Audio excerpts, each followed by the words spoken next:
How is the media covering the Mueller report? As we wait to find out more details, here's a little taste of the coverage from MSNBC last night.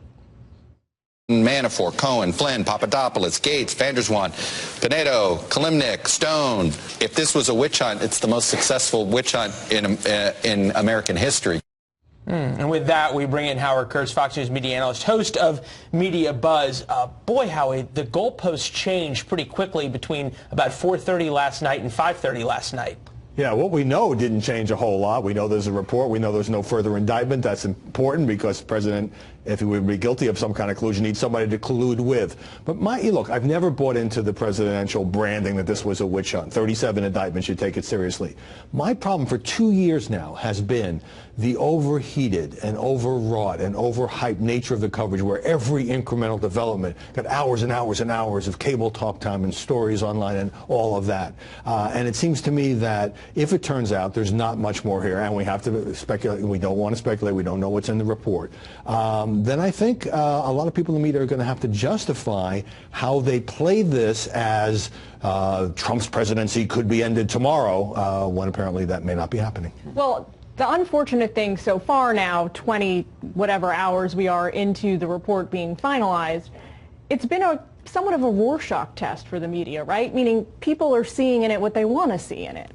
Right? Yeah. And isn't there a risk that this clear just that up. I didn't know what Rorschach test meant. It's okay. That's why I'm here, to help you understand. I appreciate that. But, you know, that this worry that things are not going to get any better or any worse. We'll just continue to eat each other alive until there's nothing left. Right. I mean, we're in sort of saturation coverage mode when basically we've got one sentence. The report is done, no further indictments. So you have Democrats and Republicans, you have conservative and liberal commentators saying, well, this clearly shows on the one hand, you know, that there's a lot more here to find out and we must get the whole report. There's always sort of yes, but there's always another thing. There's the Southern District of New York investigation. On the other side, president's vindicated. Nothing is going to happen to him. We know now because nobody is going to be indicted. It would be smart for everybody in our profession to take a deep breath and wait and find out at least the principal findings. I guess we're not going to get those today, but it does serve. There has been a sort of a negative mindset here that somehow it was always so, well, wait till Mueller finds out, then the president's going to drop bells, wait for this, wait for that. The fact is that hasn't happened. The fact that there's no further indictments, at least on a criminal level, tells you that this is not as bad as had been expected or hoped for by some of the president's critics in the media. As you watch some of the president's critics in the media, you don't see the acknowledgement often that this is a big deal, not only in terms of a big win for the president, undoubtedly no indictments is a big win, but second of all, sort of the acknowledgement this is a good thing for the country. The contrapositive of this would have been a lot of indictments coming out, possibly the president's son, possibly his son-in-law, as people had talked about. That would have been horrific for the president politically. It would have been far worse for the country and for our democracy. The acknowledgement that that hasn't happened seems to be lost. Yeah, not everybody has jumped on this runaway train, but I mean, just look what you just said. President's kids might have faced charges. The president's top aides, beyond the former aides who have pled guilty, might have faced charges. Think of all the speculation that took place, and now at least we know for a fact that is not happening. And yes, I think the point that if there had been more indictments, more charges, if the news had gotten closer to the president, that this would be a terrible turmoil for the country. I think that's been completely lost. Yeah. Instead, there is this sort of default to the position of what else can we find out? Let's get the report. Maybe there's more stuff in there. All right. Well, we've talked about it for a few minutes now, Howie. And you and your guests are going to talk a lot more tomorrow. The media's coverage of the Mueller report, front and center, Media Buzz, 11 a.m. Eastern. Thanks. Thank you.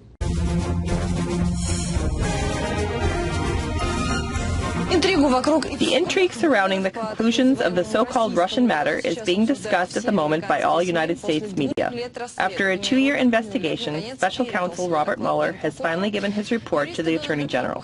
Lawyers for Donald Trump want to see the report before its publication. However, the Democrats are demanding its release as soon as possible. Well, that's how it's playing in Russia, as Russia media is reacting to the Mueller report. One analyst over there says that many people in Russia see the investigation as, quote, political. Oh, imagine that. Just like here. Yeah. Yeah, shocking. I guess, well, some things are the same. And as you might know, the Mueller investigation has indicted a number of Russian nationals, including several connected to an operation that CIA says existed solely to meddle in the 2016 presidential election. WikiLeaks has also weighed in, is raising money calling for off a full, of this. On Twitter, calling for a full release of the Mueller report, all the underlying documents, as if Julian Assange gets a real say in how all this turns out. Well, he had a say in how a few things turned out in America. All right, the White House has not yet been briefed on Mueller's investigation, and they've made a lot of points about the fact that they have not claimed executive privilege. We know the president is down in Mar-a-Lago right now. White House preparing for a lot of different possibilities. That's right. And joining us now, I want to bring in former White House Press Secretary Ari Fleischer. He's got all the expertise and more we could ever want on this. So, Ari, we're going to give you the floor. First up, tell us what you make of what we learned yesterday. Well, obviously, it's hugely significant if there are no indictments coming. If there had been indictments, this would have turned Washington and the Trump administration upside down, and no indictments. It's great for the nation. It's terrible for people who believe in hyperbole and hysteria, but it's good for the Trump administration. But here's what I'm impressed with as we speak. In the era of Twitter and live cable TV and immediacy and no patience, what's the Attorney General doing?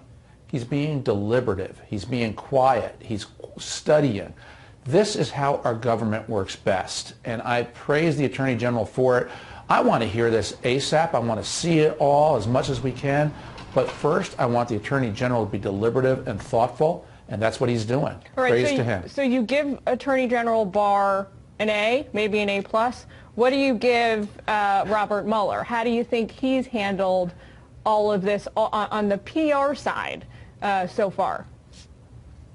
Jillian, I've been one who has defended Bob Mueller since the day he was appointed, and that's because I know the man. I watched him on September 11th. I watched him since September 11th. And I know, and I said regularly on Fox that he's a man of integrity when others who once said that changed their mind and started to attack him. I've never done that.